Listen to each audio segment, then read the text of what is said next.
ሰላም ሰላም አድማጭ ተመልካቾቼ እንደምን ሰንብታችኋል? ደህና ናችሁ ወይ? እንደተለመደው እንግዲህ ወደ እናንተ የምናሻገረው ሀሳብ ስላለኝ ዛሬ ደግሞ በአዲስ ሀሳብ መጥቻለሁኝ።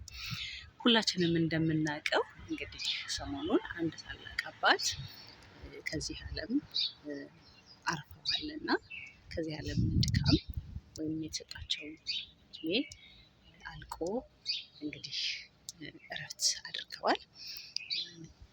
በእውነት የሚያምነውም የማያምነውም እኚህ አባት የእስልምና ሃይማኖት መሪ ነበሩ። ታላቅ አባት ናቸው። በእድሜ አረጋዊ ናቸው። እንደዚህ ሆኖም ግን ያው በጣም በትልቅ ኃላፊነት የነበሩ አባት ናቸው። እንግዲህ እረፍታቸው ሁሉንም ነው ያስደነገጠው፣ ሁሉንም ነው ያሳዘነው። እስላም ከክርስቲያን ሳይል ትልቁም ትንሹም በሀገር ውስጥም ያለውም ከሀገር ውጭም ያለውም ታላቅ ሀዘን ተሰምቶታል። ያው ብዙዎች የሚወዳቸው አባት ናቸው።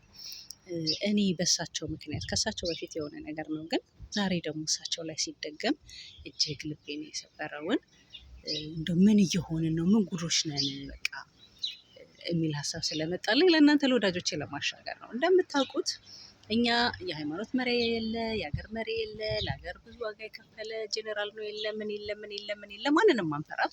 በህይወት እያለን እንሰድባለን፣ እናንጓጥጣለን፣ ሞቶም እናንጓጥጣለን። ግን ዛሬ ደግሞ ወደ ሃይማኖት አባቶች ተመልሰናል ማለት ነው እና እጅግ ያሳዝናል በእውነት። አረጋዊ አባት ናቸው።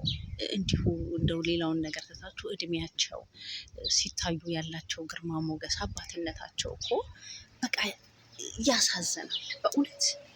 ለምንድን ነው እኛ መከባበር የተሆነው? ምን ሆነን ነው መከባበር የጠፋብን? እኔ በእውነት በጣም ነው የማዝነው እና በእኚህ አባት መሞት የተደሰቱ ሁሉ አሉና ይገርማል። በቃ እንደ ሰው ስታስቡት እንዴት የሰው ሞት ያሳዝናል። ሰው በመሆኑ እንኳን እኮ እንዲሁ በቃ ኢትዮጵያዊነቱም ይቅር፣ ሃይማኖቱም ይቅር፣ ምኑም ይቅር፣ ሰው በመሆኑ የአንድ ሰው መሞት አያሳዝንም? በእርግጥ ለየትኛው ጊዜ በቃ በእድሜያቸው የሚገባቸውን ለሀገራቸውም ለሃይማኖታቸውም ለማህበረሰባቸው አገልግለው ዋጋ ከፍለው ከፍ ያሉ አባት ናቸው።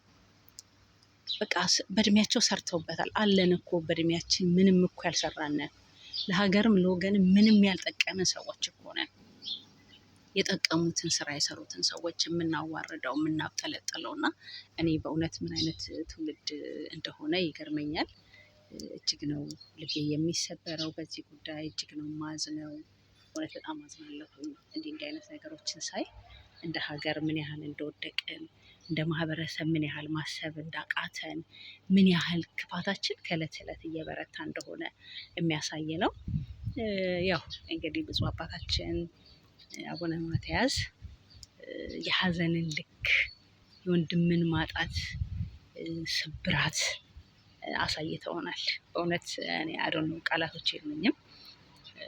አቡነ ማትያስ በጣም የሚገርሙ በዚህ ዘመን በጣም የሚደንቁ አባት ናቸው። በዚህ ዘመን በቃ ስልጣን የሚያካፍሉ ታውቃላችሁ። በእኛ በኦርቶዶክሳውያን ቤተክርስቲያን ከአቡነ ማትያስ በፊት አቡነ መርቆሬዎስ ነበሩ። እንደምታውቁት እንግዲህ ይሄ ፖለቲካው የሀገራችን ፖለቲካ ከማህበረሰብ አልፎ ሃይማኖታችንም ላይ ገብቷል እና በዛ ምክንያት ከሀገር ወጥተው ለ27 ለ28 ዓመታት በውጭ የነበሩ አባት ነበሩና ይበቃናል ለሁለታችን ወንድሜ ሆይ ብለው ተመልሰው መጥተው እኩል አቡነ ማትያስ እና አቡነ መርቆሬዎስ እየተባሉ ኖረዋል። ያው እግዚአብሔር እንግዲህ እሳቸውንም እንግዲህ ከ28 ዓመት በላይ ስደት ቆይታ በኋላ ወደ ሀገራቸው መልሶ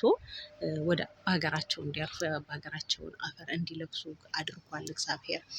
መልካም አባት፣ በጣም የሚገርሙ ለህዝባቸው የሚያለቅሱ፣ ለወገናቸው የሚያለቅሱ። ዛሬ ደግሞ ሁሉንም ያስገረመው በእውነት ለእኚህ ወንድማቸው የወረደው እንባቸው፣ የጠቆረው ፊታቸው በቃ የሰውነትን ልክ የሚያሳይ ነው። አባት እንደዚህ ነው፣ ሰው እንደዚህ ነው እና ከአባቶቻችን እንማር። እኔ በእውነት አላቅም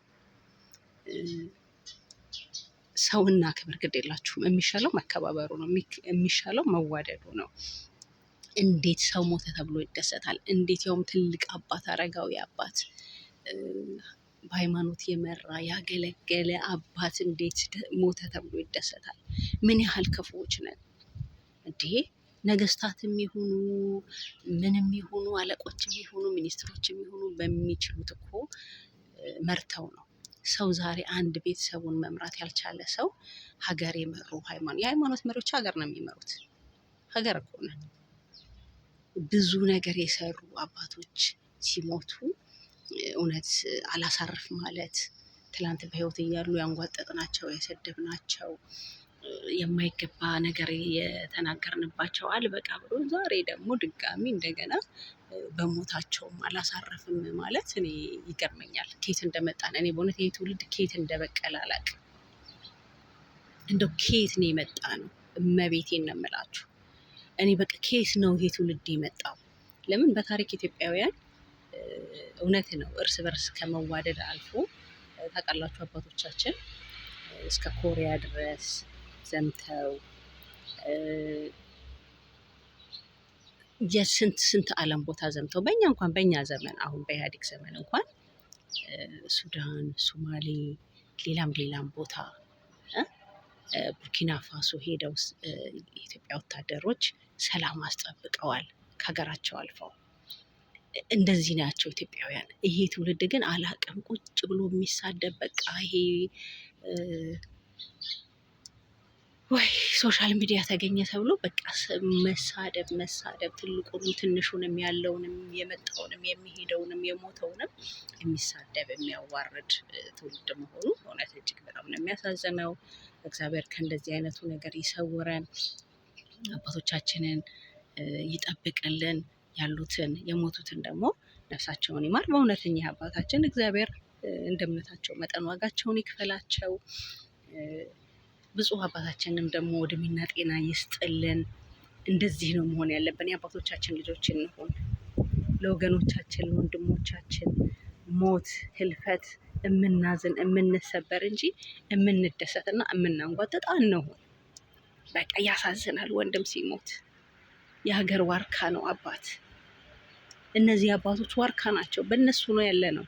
ትንሽም ብትሆን ያልጠፋ ነው እንጂ እንደኛ እንደዚህ ትውልድ መሰዳደብ፣ እንደዚህ ትውልድ መረጋገም፣ እንደዚህ ትውልድ መበሻሸቅ ቢሆን ዶሮ ጠፍተን ነበር። እነዚህ ትላልቅ ዋርካዎች ስላሉ ነው። ሲፈርስ ዋርካችን ልንደነግጥ ነው የሚገባው።